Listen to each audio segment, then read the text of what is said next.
Jesus teaches, judges, and those who judge. Volume 10, Chapter 107, Concerning Brotherly Love. The Lord says, "When the priests received this directive of mine, they were very glad. They thanked me for it, left the table, except for one, a chief priest of some kind, and returned to their room, which, as already mentioned, was located in the house of the innkeeper, and it was large and sturdy. They deliberated amongst themselves as to how they would handle this case in order to proceed as quietly and peacefully as possible.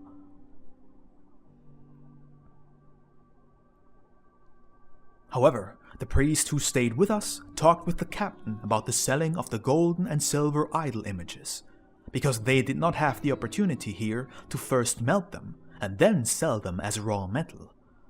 There was also no goldsmith anywhere nearby that could buy such metals and then use them as it would please him.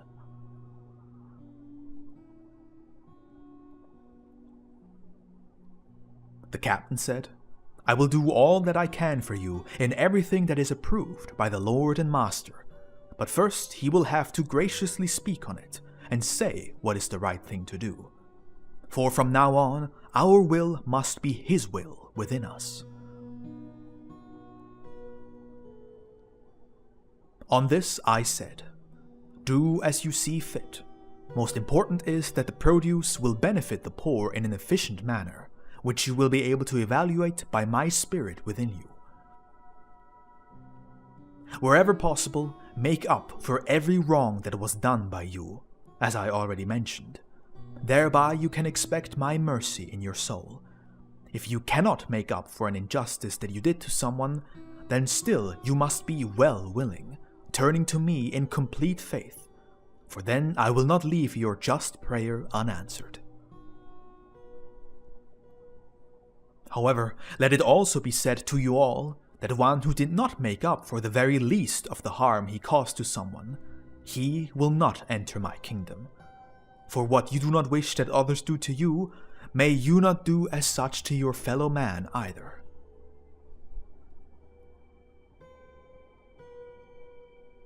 Yet when someone causes you harm, sinning against you, then admonish him with all meekness and forgive him. Should he improve his life, it will be to your benefit. If he does not improve his life, then do not condemn him. Instead, turn once again to me within your heart, and again I will not leave your just prayer unanswered.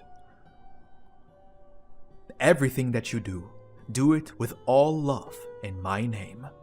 By that you will become children of God and heirs to the kingdom of heaven, and there will be no end to your joy, for it will continue forevermore.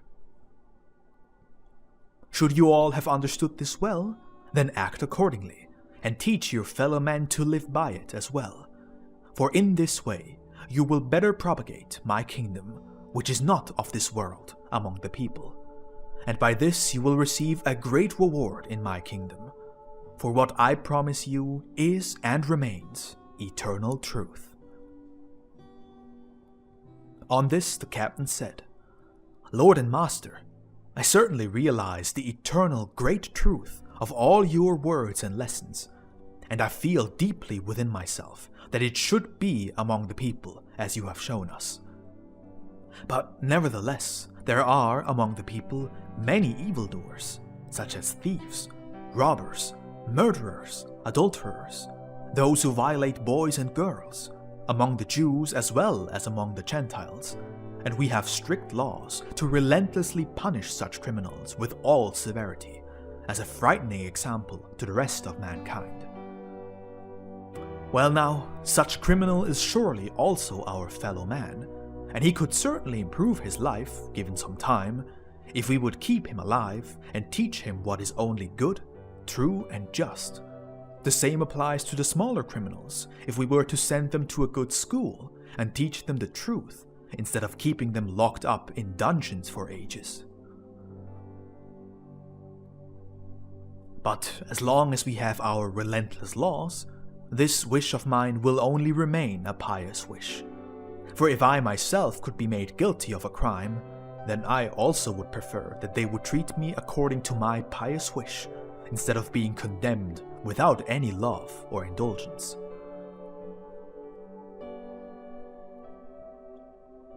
With the judge it is never, "What you do not want others to do to you, do not do so unto your neighbor." Instead, it goes like this: "I condemn you according to the law," and not the smallest trace of any love or mercy may be found. Now, I myself am a chief judge in this region, which you, O Lord and Master, know well, and I had to imprison many criminals. Must I now also show love to them, instead of the severity of the law? Said I, "Wherever it is possible, you certainly will do good work with this. The one who, both physically and spiritually, will free the prisoners from the chains of the devil, will also be freed from the bonds of eternal death. The one who is judge, judging the blind with meekness and righteousness, will be judged by me in like manner. The same measure that you measure with, likewise will you be measured. The one who is merciful will find mercy with me. He who is a severe judge, however, will find a severe judge in me. The exact same severity with which he judged his fellow men will be applied to him. Everyone carries his own future judge within himself. Let this be your guideline, my friend Pelagius." With this he was completely satisfied, and we returned outside, but to another corner of the city of Afek.